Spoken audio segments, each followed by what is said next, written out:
재배 기술을 영상을 함께 보고 계십니다. 네, 거의 다 왔네요. 그쵸? 이 부분이 사실 굉장히 재미있는 그런 챕터예요. 유기 재배 기술. 그래서 이제 실제적으로 작물을 재배할 때 여러 가지 요소들 볼 수가 있는데요. 키워드 잠깐 보고 가면 작물을 재배하는 체계부터 마지막에 여기 플러스가 되면 이제 병충해까지 병충해 한번 더 써볼까요? 병충해까지 볼 수가 있습니다. 그래서 여러분들이 여기 부분은 이제 전체적으로 순서가 있어요. 순서를 차근차근 내가 정말 작물을 재배하지라고 라는 마음을 가지고 생각하면서 이 단원을 꼼꼼하게 들어주세요. 작부 양식이라고도 볼 수 있어요. 좀 써볼까요? 작물을 재배하는 방식을 얘기해요. 여러분이 만약에 땅이 3,000평이 있다. 그럼 그 토지 내에서 어떻게 작물을 재배하실 건가요? 네, 그 기준은 사실은 1년 주기로 하거든요. 네.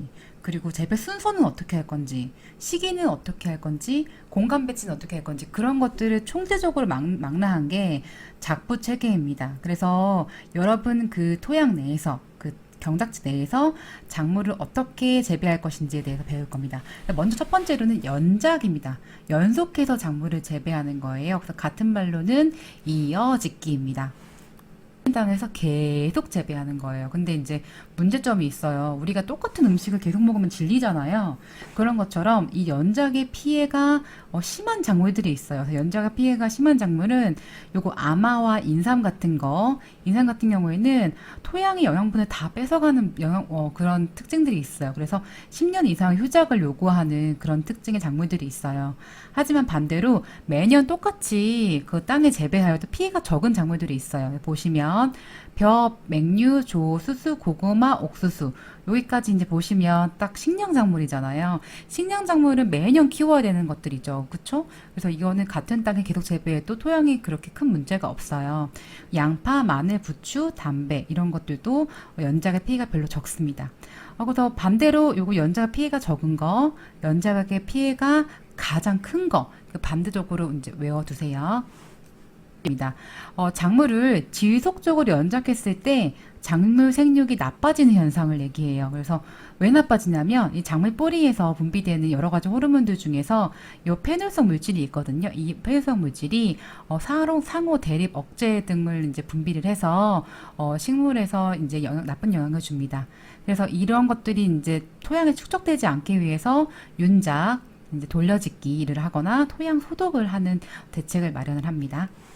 두 번째로는 윤작에 대해서 볼게요. 윤작은 돌려짓기라고 얘기합니다. 그래서 한 토지 내에서 두 가지 이상의 다른 작물을 순서에 따라 재배하는 걸 윤작이라고 해요. 그래서 일정한 토양 면적이 있죠. 그래서 일정한 토양이 있는데 먼저 식물을 이제 한 1월부터 한 6월까지 심고 나머지 뭐 6월부터 12월까지 다른 작물 심고 이런 식으로 이제 순서에 따라 재배하는 것들을 얘기해요. 이제 보시면 먼저 재배하는 식물들은 전작이라고 하고요. 그 다음에 이어서 후에서 심는 작물은 후작이라고 합니다. 그래서 쉽게 예를 들면 벼를 보통 이제 한 4월에서 5월부터 이제 벼를 심고 한 10월쯤이나 11월쯤에 이제 수확을 하면 그 이후에 보리나 밀을 이제 심는 거예요. 그러니까 전작은 벼고 후작은 보리, 밀, 그 다음에 채소가 되겠죠. 감자도 마찬가지예요. 감자도 3월 초순에 이제 심고 6월달에 캐고 나면 6월달 이후에 콩을 심습니다. 그렇게 됐을 때 전작은 감자, 후작은 콩이라고 볼 수 있어요. 좋기도 한 그런 만능 엔터테이너 같은 역할을 갖고 있어요. 그래서 용도의 균형을 위해서 식량작물과 사료작물을 번갈아 심기도 하고요. 콩가작물이나 다비작물이 포함되기도 하고 잡초를 좀 줄이기 위해서 중경작물이나 피복작물을 포함하기도 하고 토지 이용도를 더 높이기 위해서 여름작물이나 겨울작물을 결합하기도 합니다. 그래서 다양한 방식들의 이제 윤작의 이제 방법들이 있어요.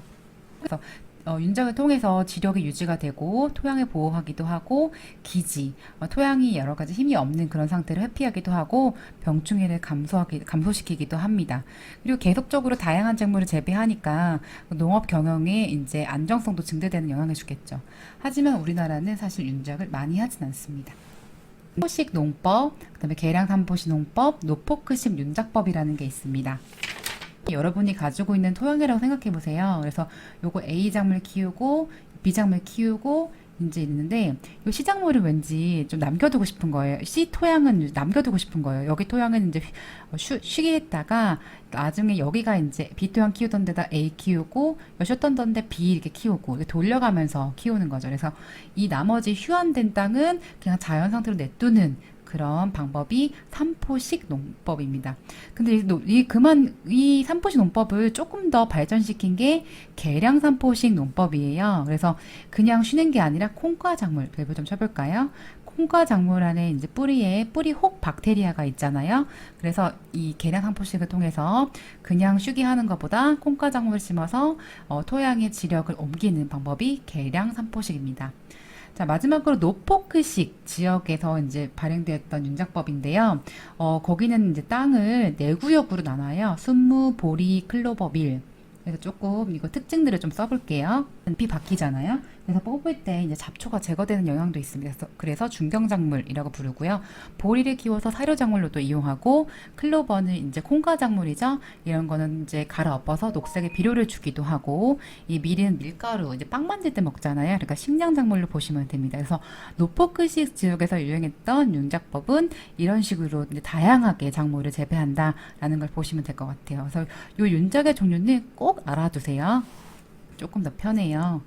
이 작물이 어떻게 이렇게 재배를 하냐면 A 작물이 주로 이제 재배하고 있을 때 그 사이에 그 고랑 사이에 B 작물을 심는 거예요. 그래서 일정 기간 같은 포장에서 재배가 되는데 줄지어서 이제 그 사이에 있는 게 간작입니다. 두 번째 혼작은 섞어 짓는 거예요. 그래서 이거를 어떤 줄을 잇는 게 아니라 두 개를 섞어서 홈파하듯이 그래서 동시에 같은 포장을 섞어서 이용하고 여러 가지가 섞여져 있기 때문에 가축이 먹기에는 영양분이 좋다고라고 볼 수 있습니다. 자, 그리고 세 번째로 교호작이라는 거는 교대로 심는 걸 얘기해요. 그래서 A 작물, B 작물. 그래서 또 예를 들어서 콩을 두 이랑을 심고 옥수수 한 이랑을 씌워서 생육기간이 비슷한 작물을 이제 교대로 번갈아 가면서 재배하는 걸 교호작이라고 합니다. 그리고 주의작은 A 작물을 심은 둘레 B 작물을 심는 경우를 얘기해요. 그래서 주로 많이 보는 게 쌀 재배하는 그런 논이 있죠. 이 논이 이렇게 있으면 논 주위에 막 콩을 막 심으세요. 그래서 콩을 씌워서 지력을 이제 회복하기도 하고 논둑을 보호하기도 하고 그래서 이거는 주의작, 둘레짓기라고도 합니다. 호치기라고 합니다. 그래서 이 단작은 사실 기계화 작업할 때 굉장히 쉬워요. 네. 이제 하지만 연작을 함으로 인해서 이제 토양의 지력이 소모되는 경우도 있죠. 네. 답리작이라는 거는 이 답자가 이제 벼에 관한 것을 뜻하는데 이 벼랑 플러스 그 다음에 다른 작물들을 재배를 해서 논의 이모작을 여기 써볼까? 논 이모작을 이용해서 토지의 이용도를 높이는 거예요. 그러니까 논에 지금 우리가 물이 담겨져 있잖아요. 그래서 물을 싹 빼고 거기다 밭작물을 재배해서 이제 토지를 이용을 훨씬 더 높이는 그런 방법이 답리작입니다.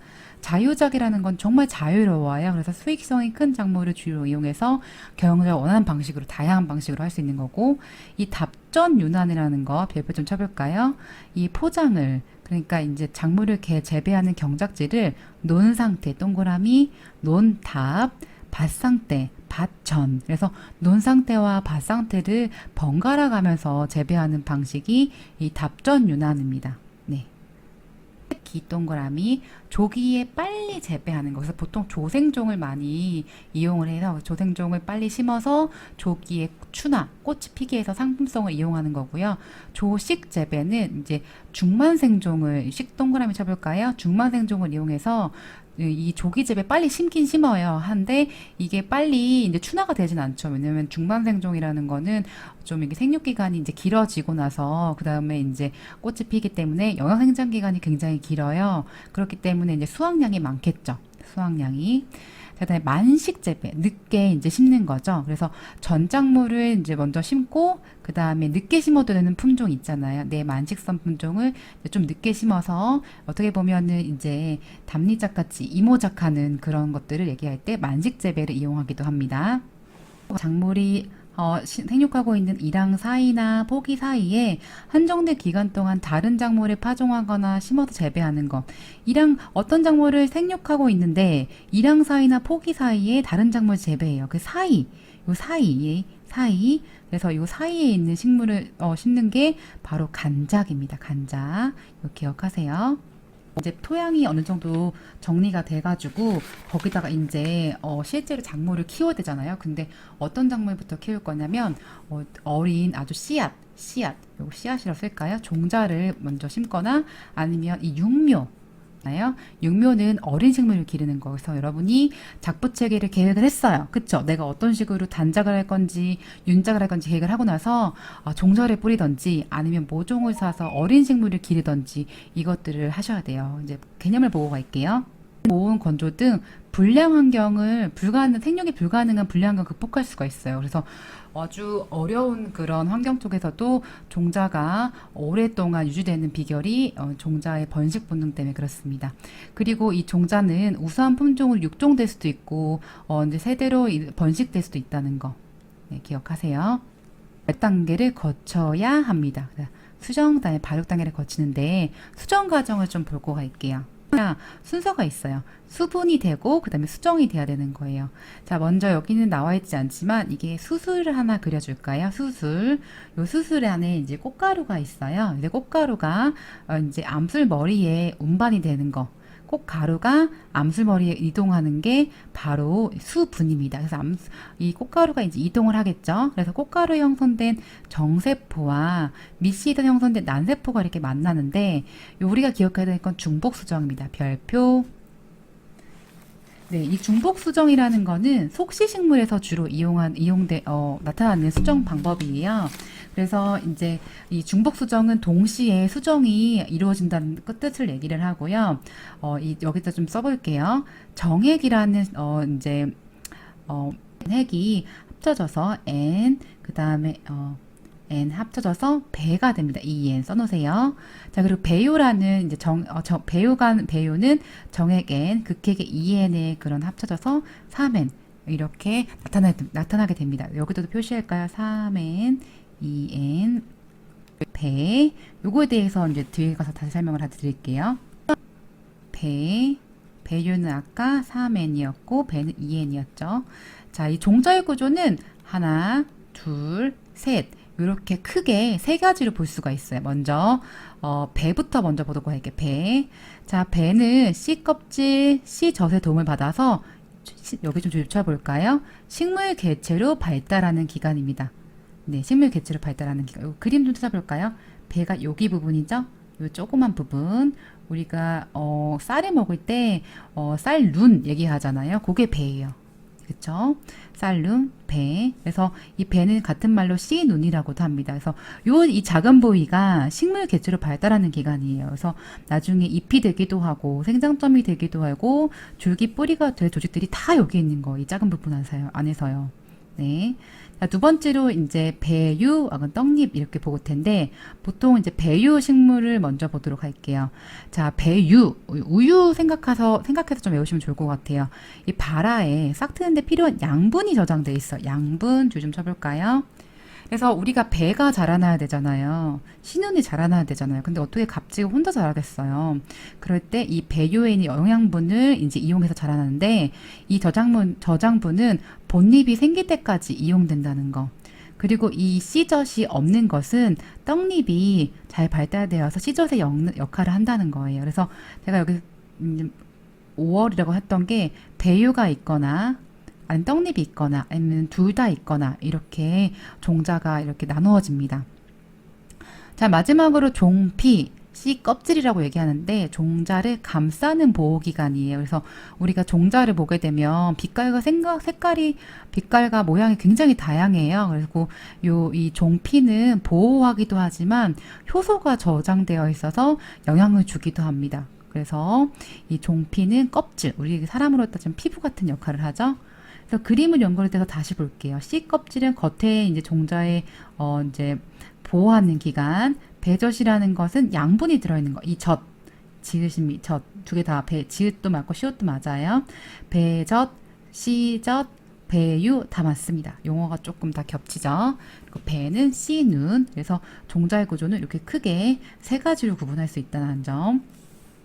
배유 종자는 이제 배유가 이 배젖이 있는 종자를 배유 종자라고 하고, 무배유 종자는 배유가 없던 대신 떡잎이 있는 거죠. 그래서 배유 종자는 백가지벽, 백과가 가지과 벽과가 배유 종자가 대부분입니다. 그리고 무배유 종자는 박백콩, 박과, 배추과, 콩과가 배유 대신 떡잎이 있는 종자입니다. 외적 조건을 이제 구분해서 볼 텐데요. 외적 조건을 먼저 보면 순도, 품종 고유의 순수한 종자끼리 있는 건지, 그리고 크기, 종자는 무거울수록 좋아요. 그리고 품종 고유의 색과 수분이 적절하게 있는지, 그리고 외부적으로 건전한 상태인지라는 걸 보는 게 외적 조건 5가지예요. 그리고 내적 조건 3가지는 유전성이 이제 탁월한지, 그리고 발화력, 이 별표 쳐볼까요? 발화할 수 있는 능력이 있는 건지, 그리고 병해충이 없는지, 이 3가지를 내적 조건으로 봅니다. 능력에 따라서 종자 수명이 결정이 돼요. 수명, 몇 년 살까, 몇 년 동안 발화력을 유지할까, 이런 걸 볼 수 있는데, 짧게 2년 이하의 그런 수명을 가지고 있는 거는 단명 종자라고요. 상명 종자는 2, 3년, 그리고 장명 종자는 4년 이상이라고 볼 수 있어요. 그래서 단명 그리고 장명 종자 이렇게 구분해서 외워두시면 좋을 것 같아요. 그래서 단명 종자는 양담, 메고, 양파, 당근, 메밀, 고추 이 정도로 보시고, 장명 종자는 녹두, 콩, 요거 이제 콩과정, 그다음에 오이, 호박, 가지, 토마토 이런 게 장명 종자입니다. 여러분 생각해 보세요. 콩 지금 종자 굉장히 사실은 상대적으로 비교하면 다른 종자보다 크죠. 그리고 호박 종자도 크고, 그렇죠? 그런 약간 큰 종자들이 약간 수명이 더 오래 가는 경향이 있어요. 뭐 보통 다 그렇진 않지만. 그래서 이 양파, 당근, 메밀, 고추 이런 종자보다 이 장명 종자가 사실은 더 약간 상대적으로 커요. 그래서 그런 거 생각하셔서 이제 외워두시면 좋을 것 같아요. 그리고 이 종자의 수명은 수분 함량, 종자에 가지고 있는 수분 함량이나, 그리고 외부적인 저장할 때의 습도, 그리고 저장 온도에 따라서 달라져요. 저습, 밀폐된 상태에서 이제 보관을 해야 된다는 점 기억하세요. 이걸 얘기하죠. 싹틀 때에 순서가 있어요. 수온, 상광. 외워볼까요? 수온, 상광. 종자가 발효하려면 먼저 물이 있어야 돼요. 네, 온도, 산은 산소, 광입니다. 그래서 종자의 발화의 3대 조건 하면 여기까지 보시면 돼요. 수온, 산, 수분, 온도, 산소. 광은 선택이에요. 이제 찬찬히 보고 갈게요. 자, 수분. 첫 번째, 모든 종자는 수분을 흡수해야만 효소 및 생육작용으로 이제 발화를 하는 거예요. 수분이 가장 먼저 필요로 하고, 종자가 수분을 흡수하면 종피, 씨 껍질이죠. 이게 찢어지면서 이제 가스 교환과 효소들이 막 이제 여러 가지 활성화됩니다. 근데 이제 종자 중에서 딱딱한 종자가 있어요. 경실 종자는 껍질에 일부러 상처를 내줘야 돼요. 그리고 발화 안 되는 종자가 있습니다. 어쨌든 기본적으로 종자가 발화하려면 수분이 첫 번째다. 자, 두 번째로는 온도입니다. 발화 온도는 식물 종류마다 다르지만 별표 쳐볼까요? 생육 온도보다 약간 높다라는 거. 그러니까 종자는 사실은 인간으로 따지면 애기 같은 거예요. 그렇죠? 애기가 따뜻해야지만 더 잘 지내잖아요. 그런 것처럼 발화할 때는 생육 온도보다 약간 높게 유지를 해줘야 싹이 더 잘 튼다는 점 꼭 기억하세요. 그리고 대부분의 이제 작물들은 변온 발화, 약간의 온도 일교차가 있어야지만 발화가 더 잘 됩니다. 그래서 뭐 담배, 아주까리 이렇게 써놨지만 그 외에도 많은 대부분의 작물들이 변온이 됐을 때 발화가 잘 되고, 정온 발화, 항상 온도가 유지가 됐을 때 이제 발화가 되는 건 당근, 파슬리, 티모시, 당근 파티 이렇게 여기도 했는데, 이런 정도의 종자들만 조금 정온 발화해서 정온일 때 발화가 잘 됩니다. 그래서 대부분의 작물들은 변온일 때 발화가 잘 되고, 발화 온도는 식물마다 다르지만 생육 온도보다 3에서 5도씨 정도 높다라는 거 기억하세요. 자, 세 번째로 종자가 발화하기 시작하면 호흡, 동그라미, 호흡작용이 왕성해지므로 많은 산소가 필요해요. 그렇죠? 호흡을 해야 되죠. 호흡을 이용해서 여러 가지 이제 생리가 활성화되잖아요. 그렇죠? 근데 여러분이 흙을 덮어줄 때 너무 흙을 꽉꽉 눌러지 않으셨으면 좋겠어요. 그래서 토양 안에 이제 산소가 활성화돼야지만 발화가 더 잘 된다는 점 기억하시고요. 자, 마지막으로 광입니다. 합성 잘 되지? 이러면서 광을 무조건 주려고 하는데 발화할 때는, 싹이 틀 때는 조금 달라요. 그래서 세 가지로 구분할게요. 광은 호광성, 빛을 좋아하는 성질이 있고요. 혐광성, 나 광 너무 싫어해, 혐오해, 이런 성질이 있고요. 광 무관계, 광이 있거나 없거나 이런 경우가 있어요. 호광성, 같은 말로 광발화성이라고 하고요. 혐광성, 암일 때, 어두울 때 발화성, 이렇게 부르기도 합니다. 그래서 호광성이라는 광선에 의해서 광이 있을 때 발화가 되는 종자를 얘기하는데, 이 담배, 상추, 우엉, 베고니아, 금호초, 피투니아, 화분과 목초가 있는데 이거 대부분 미세 종자예요. 화분과 목초 엄청 작은 종자예요.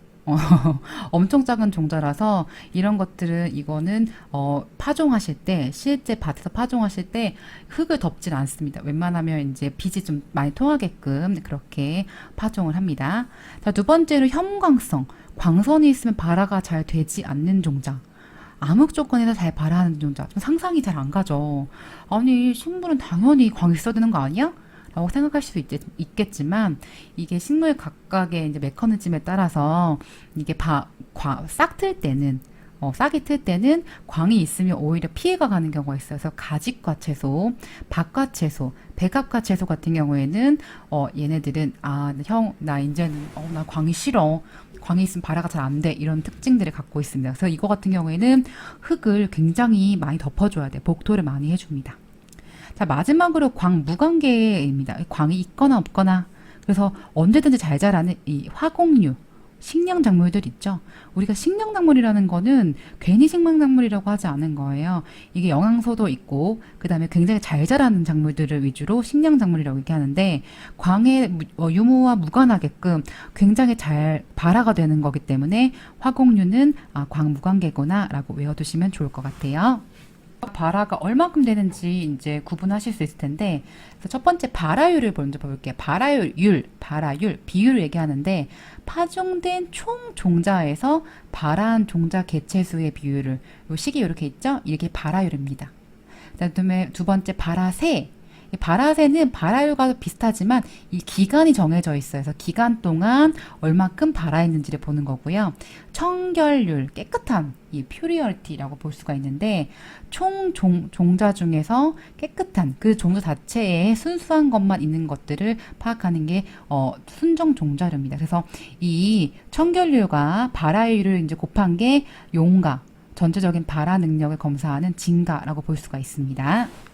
근데 시기 전 외워서, 최초에 한 개가 발화했을 때는 발화시, 시작했을 때를 외우시고요. 중간 40에서 50% 정도가 발화했다, 그럼 기 이렇게 외우시고, 마지막 한 80% 발화했니, 그럼 전 이렇게 생각하시면 돼요. 그래서 시기 전 순서대로 외우시면 될 것 같아요. 쉬는 일시적인 정지 상태를 좀 보고 갈게요. 종자의 휴면입니다.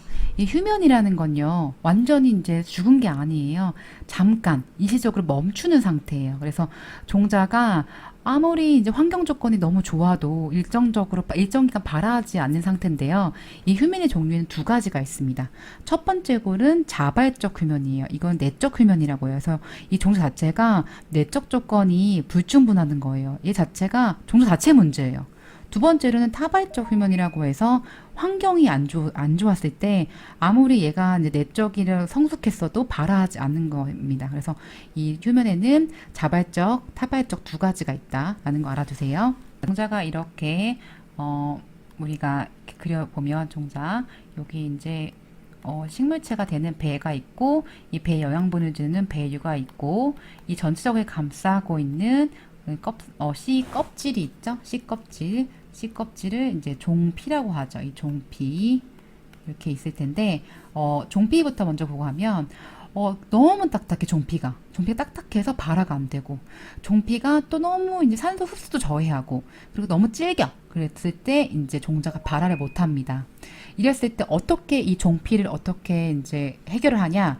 첫 번째, 종피 파상법. 종피를 깨뜨려요. 씨껍질은 막 짓이기는 방법이 있고요. 황산은 녹이죠. 이 황산으로 종자 껍질을 녹이거나, 온도나 이제 습한 열 처리로 종자 껍질의 기계적인 저항을 줄여줍니다. 자, 이제 배 이제 보고 갈게요.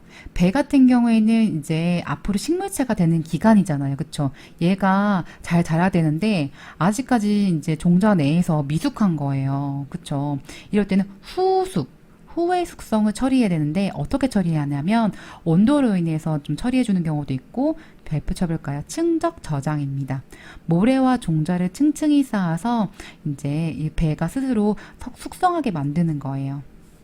자, 그리고 세 번째, 발화 억제 물질이 있어요. 발화 억제 물질이 종자 내에 있을 수가 있어요. 그럴 때 물에 담그거나 수세, 이제 물에 이제 씻거나, 그 수세라고 하고 침지 물에 담그거나, 그리고 발화 촉진 물질을 처리하게 합니다. 지베렐린, 시토키닌, 에틸렌, 질산칼륨 이런 촉진 물질들을 처리를 해서 발화 억제 물질을 이제 피해서 발화 촉진이 될 수 있도록 이제 작용을 합니다. 그래서 어쨌든 종자의 구조를 아시고 각각 종자에서 문제가 있는 부분을 해결하시면 돼요. 그래서 여러분이 만약에 종자를 어디서 얻게 됐다. 그래서 이 종자가 발화하기 위해서 종핀지, 밴지, 발화 억제물인지 판단하셔서 한번 휴면 타파하는 방법을 한번 도전해 보세요. 이면 종자가 완전히 퇴화돼서 이제 못 쓸 경우도 있어요. 그래서 세 가지를 분류를 하는데 유전적으로, 생리적으로, 병리적으로 이렇게 세 가지를 구분합니다. 유전적이라는 거는 종자 자체가 안 좋을 때요. 원래 안 좋은 거예요. 그래서 이거는 돌연 변이가 되거나 아니면 여러 종자가 혼합되거나 그랬을 텐데 이런 거는 이제 격리적으로 이제 종자를 재배해서 세종을 다시 해야 되죠. 네. 자, 그다음에 생리적으로는 환경이 불량할 때예요. 그래서 토양의 기상이나 그다음에 토양이나 기상 환경 등 전체적인 재배 환경이 불안정했을 때는 이 장소를 바꿔야 돼요. 체종지를 변경하거나 시기를 아예 바꾸거나. 그쵸? 그리고 세 번째 병리적이라는 거는 병충해가 드는 거예요. 이게 병충해나 바이러스 이런 것들이 오염이 됐을 때는 종자를 이제 발화시킬 수가 없어요. 그럴 때는 이 무병지 병이 없는 이제 그런 지역에서 종자를 이제 수확하거나 종자 소독도 이제 이용합니다. 종자 소독을 통해서 깨끗한 병에 걸리지 않는 종자를 이제 만들어내야 이제 계속 육종으로 이용할 수가 있겠죠.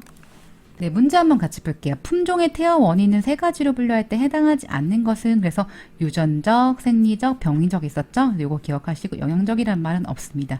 오히려 이거 대신 종합적이라는 말은 있을 수가 있어요. 그래서 각각이 하나하나가 문제가 아니라 복합적으로 이제 이루어져서 품종이 퇴화할 수는 있습니다. 네, 그래서 이제 종자를 이용해서 계속 얘기를 했다면 이번에는 어린 식물, 이 육묘에 대해서 얘기를 해볼게요. 먼저 육묘란 정의가 뭐냐면 종자를 이렇게 온상 시설, 어떤 시설 내에서 길러서 양질의 묘를 생산하는 게 육묘입니다. 그래서 보통 이렇게 육묘하는 거를 우리가 장소를 육묘장이라고 얘기해요. 육묘장. 육묘장에서 어린 식물, 이제 모종 같은 거, 우리 쉽게 말할 때 모종 샀어요. 이런 말 많이 하시죠? 이 모종을 키우는 과정들이 육묘라고 합니다. 그래서 육묘는 왜 하냐? 직파가 불리할 때, 직파라는 거는 밭에다 직접 종자를 파종하는 게 불리할 때, 이제 어린 그런, 식물을 기르는 거고요. 그리고 수량이 더 증가가 돼요. 그리고, 기왕 밭에다가 직접적으로 파종할 때보다는 빨리 수확과 토지 이용도가 증가가 되고요. 잡초에서도 경합에서 승리할 수 있는 확률이 높습니다. 네, 그리고 전체적으로 보면은 경영적으로 종자가 조금 절약이 돼요. 왜냐면은 이제 온상시설에서 키운다고 했잖아요. 그죠? 따뜻한 시설에서 키우는 거예요. 그래서 얼마나 이 종자 하나하나를 발화가 잘 되게끔 그 발화 이후부터의 과정을 세밀하게 이제 지켜보고 관리를 했겠어요. 그쵸? 그렇기 때문에 전체적인 종자를 절약할 수도 있고, 그 다음에 여러 가지 나쁜 환경에서도 지켜줄 수 있는 그런 과정들이 육묘입니다.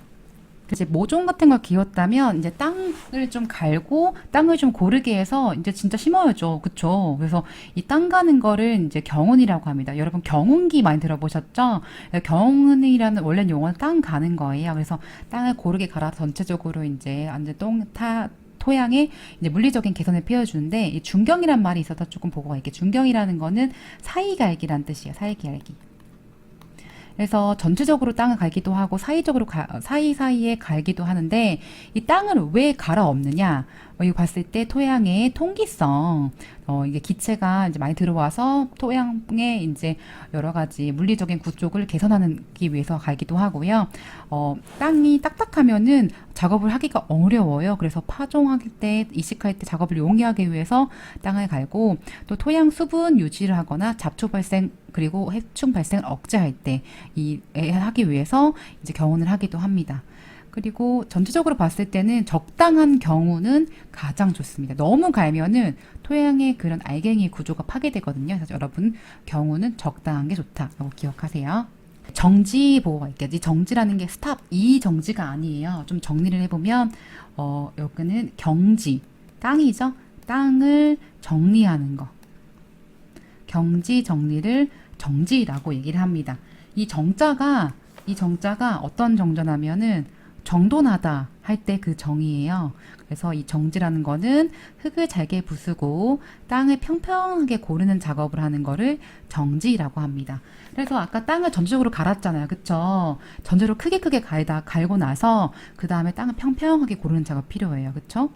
그래서 농기계로 보면은 트랙터에다가 쟁기를 먼저 이용해서 논을 크게 이제 갈고, 그 다음에 이제 로터베이터라고 있어요. 그 부착기가 있는데, 거기를 갈아서 토양 전체를 이제 평평하게 고른 작업들이 필요해요. 그래서 고르게 고른 다음에 일항을 만들어야죠. 그동안 일항 얘기 많이 했었잖아요. 그쵸? 여기서 일항을 조금 정확하게 마지막으로 보도록 할게요. 일항 만들기, 같은 말로 작휴법이랍니다. 휴. 네, 작휴법. 그래서 일항을 만들면 물 빠짐이 좋아서 습해를 줄이고 또 토양 내 공기 유통이 좋아진다는 점. 그래서 일항은 사실은 하나, 둘, 셋에 대한 이렇게 용어들이 있습니다. 라는 거는 두둑과 골이 합쳐진 얘기를 얘기하는 거예요. 그림을 좀 보고 갈까요? 옆에 그림. 자, 보시면 전체 일항은 두둑과 고랑을 합친 걸 얘기를 해요. 그래서 두둑이라는 건 뭐죠? 이렇게 올라와 있는 거. 네, 식물이 심기 위해서 올라와 있는 부분, 고랑은 이제 사람이 지나는 밑부분. 그래서 보통은 대부분은 두둑이 더 넓어요. 그리고 고랑은 좁히죠. 왜냐하면 작물을 더 많이 심기 위해서.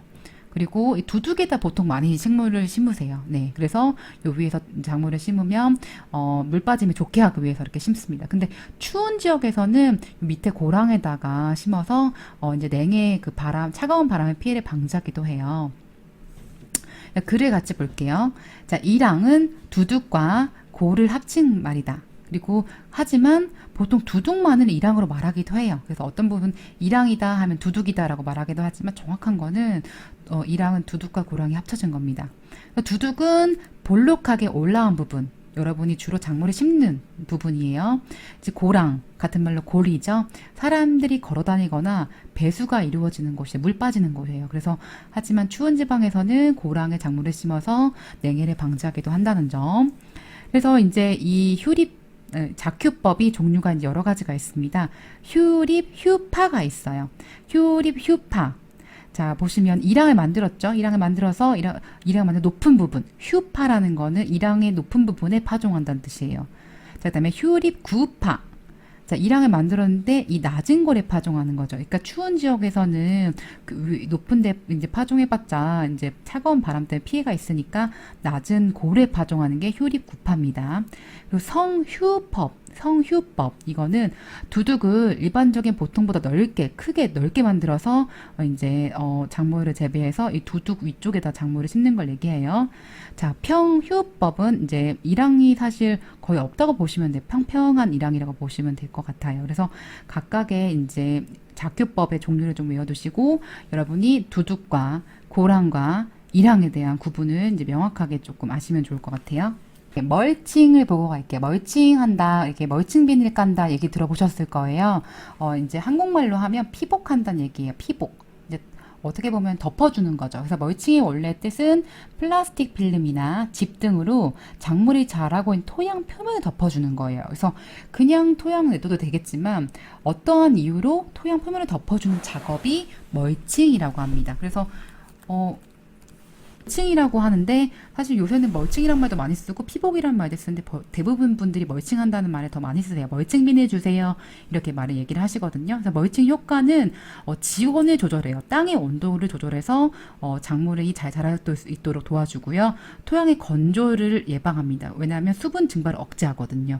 그리고 토양이 강한 물로 인해서 이제 유실되거나 그런 것들을 방지를 하고 그로 인해서 토양 비료 성분을 이제 가질 수 있는 그런 효과가 있습니다. 또한 잡초가 생길 때 멀칭 비닐을 까면 제거되는 효과가 있어요. 그리고 반사광을 이용해서 과실의 그 착색이 더 반짝반짝 예쁜 과실의 색이 나타나게 도움을 주는 역할도 합니다.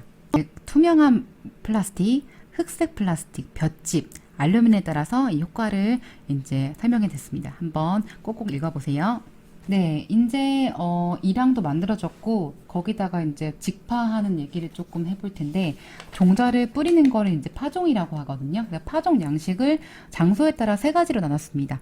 자, 장소에 따라서 재배할 밭에 직접 뿌리는 거를 직파라고 합니다. 그래서 곱뿌림 얘기하는데 이런 건 어떤 종류를 뿌리냐면 목초 종자 있죠. 이제 초지를 만들 때 그런 것들을 이제 곱뿌림 직접 밭에 뿌립니다. 하지만 이게 잡초가 같이 자랄 수도 있기 때문에 잡초 제거에 문제가 있어요. 네. 그 다음에 이제 상파는 파종 상자가 있겠죠. 그 파종 상자에 거기에 뿌리는 걸 상파라고 하고요. 플래그 트레이라는 이제 종자가 자라게 되는 그런 칸칸이 되는 전문적인 용기가 있어요. 거기다 뿌리기도 합니다. 이 분파는 화분에 뿌리는 거예요. 그래서 굉장히 비싸거나 발화가 잘 안 될 때 실험용으로 만들기도 합니다. 그래서 여러분 대부분이 하시는 게 플러그 트레이에다 하는 게 상파라고 얘기도 해요. 네, 그리고 종자를 이제 뿌리거나 이랬을 때 이식하는 경우도 있습니다. 이식이라는 거는 옮겨 심는 걸 얘기해요. 그래서 첫 번째로 가식을 하기도 하고, 그 다음에 정식을 하기도 하는데, 가식이 뭐냐면, 가식은 임시 심기예요. 그래서 정말로 내가 재배할 지역에 심기 전에 임시로 심어 놓기도 해요. 그래서 요거는 할 수도 있고 안 할 수도 있어요. 그리고 정식은 내가 식물을 재배하는 그런 수확할 때까지 기르는 그 곳에서 심기 위해서 정말로 아주 심는 그런 과정들을 정식이라고 합니다. 그래서 이 과정들이 플러그 트레이에다가 이제 파종을 해서 정식을 하는 과정이 제일 일반적이고요. 그래서 이런 정식하는 과정 자체를 이식이라고 부르기도 합니다. 그래서 이식은 가식을 할 수도 있고 가식 안 할 수도 있으면 가식을 안 할 수도 있지만 내가 정말로 심어야 될 그 밭에다가 완전히 심는 그런 과정을 정식이라고 한다라고 알아두세요. 네, 보식이란 말은 보충해서 심는 거예요. 그리고 속기는 일부를 제거하는 겁니다. 용어에 대한 내용이죠. 작물을 심었어요. 근데 간격이 지나치게 넓거나 내가 정식 후에, 정식이란 말, 내가 정말로 재배할 작물을 심는 거죠. 정식 후에 막 어쩌다 안타까운 사정으로 인해서 갑자기 죽은 개체가 생겼어요. 그럼 그 공간 사이가 비잖아요. 그 사이에 보충해서 심는 거죠. 그래서 거기 자리를 보완해서 정상적인 전체적인 농업 경영 능력의 효율을 높이기 위해서 보충해서 심기도 합니다. 그리고 또한 작물을 내가 심었는데 너무 많이 자랐어. 너무 많이 자라가지고 밀도가 너무 높아요. 그래서 어떤 거를 개체해서 제거를 해줘야 돼요. 이런 게 바로 속기입니다. 그래서 선생님 너무 많이 이렇게 한꺼번에 자라면 좋지 않아요 생각할 수 있겠지만 뭐든지 작물이나 사람 간의 관계에서는 적절한 게 되게 좋아요. 그래서 이 속기를 통해서 건전한 작물 생육을 도모하고 전체적 생육 과정이 균일화됩니다. 그래서 이건 사실 조기에 실시하는 게 제일 좋아요. 그래서 어렸을 때 이제 관찰을 해서 이제 너무 만약에 밀생되었으면은 그때마다 솎아주세요. 네, 그 다음에 중경 볼게요. 중경은 사이갈기라고 표현을 하는데, 이 중경은 작물이 심겨진 사이에 흙을 갈거나 쪼아주는 거예요. 그래서 이 사이에 흙을 이제 배토, 북주기에 대한 내용을 볼게요. 이 배토라는 건요, 흙이죠. 흙을 작물 포기 아래로 모아주는 것을 얘기해요. 그러니까 흙을 작물이 이렇게 자라고 있으면 그럼 작물 아래쪽으로 이렇게 덮어주는 걸 얘기해요. 그림을 한번 그려볼까요? 네, 어떤 식물이 이제 토양에 심겨져 있잖아요. 그런데 비가 오고 그리고 여러 가지 환경 조건 때문에 이 땅이 파일 수가 있어요. 뿌리 부분이. 그렇게 되면 얘가 자꾸 흔들리겠죠. 그렇기 때문에 여기다 흙을 인위적으로 좀 덮어주는 거예요. 이렇게 덮어주는 거를 배토 그리고 북주기라고 합니다. 그래서 이 배토 효과는 신근 새로운 뿌리의 발생을 조장을 합니다. 뿌리가 사실 이렇게 흙을 덮어주면 이 공간에서도 뿌리가 더 나겠죠. 여기서도 새로운 뿌리가 나는 걸 조장해주고 도복 쓰러지는 걸 도복이라고 하죠. 이 쓰러지는 것을 줄여줍니다. 그리고 무효분열. 요거는 이제 화분과 식물을 얘기할 때 이제 분열이란 말을 쓰고, 무효라는 거는 이렇게 이삭이 안 달려 있는 분열, 가지를 얘기하는 건데, 이 무효분열이라는 필요 없는 그런 부분을 억제를 시켜줍니다. 그리고 덩이 줄기. 괴경이죠. 괴경.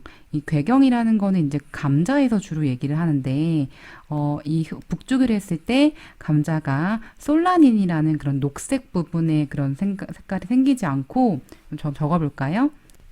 네, 감자의 솔라닌 생성을 억제해서 덩이줄기, 괴경의 발육을 조장하고 또 이렇게 흙을 덮어줌으로써 배수를 조절하며 잡초가 생겼을 때 덮어주는 잡초 방제 효과가 있습니다. 네, 다밥입니다. 답압. 자, 이 다밥은 맹류에서 주로 많이 이용이 되는데요. 맹류가 보통 가을 뿌림이 많아요. 그래서 가을에서 이제 파종을 뿌리는데 그걸 우리가 추파라고 하죠. 네, 맹류는 가을에 이제 파종을 해서 겨울을 지나잖아요. 그럴 때 이렇게 맹류가 겨울을 지나고 이랬을 때 건조를 겪기도 하고 동해를 겪기도 해요. 저온 피해죠. 그래서 이럴 때 이게 밟아줘요. 밟아주면은 이런 것들이 이제 분열이 억제가 되기도 하고 동해 피해가 방지가 됩니다. 그래서 상상이 잘 안 가실 거예요. 이 왜 그 겨울쯤에 밟아주는지. 그래서 이 식물들을 약간 유연하게 해준 역할도 해주고, 그리고 이렇게 얼어있는 그런 물질들을 녹여준 역할도 합니다. 다밥은 이제 식물 자체를 골을 밟아주는 작업을 다밥이라고 한다. 네, 생력 재배에 대해서 보고 갈게요.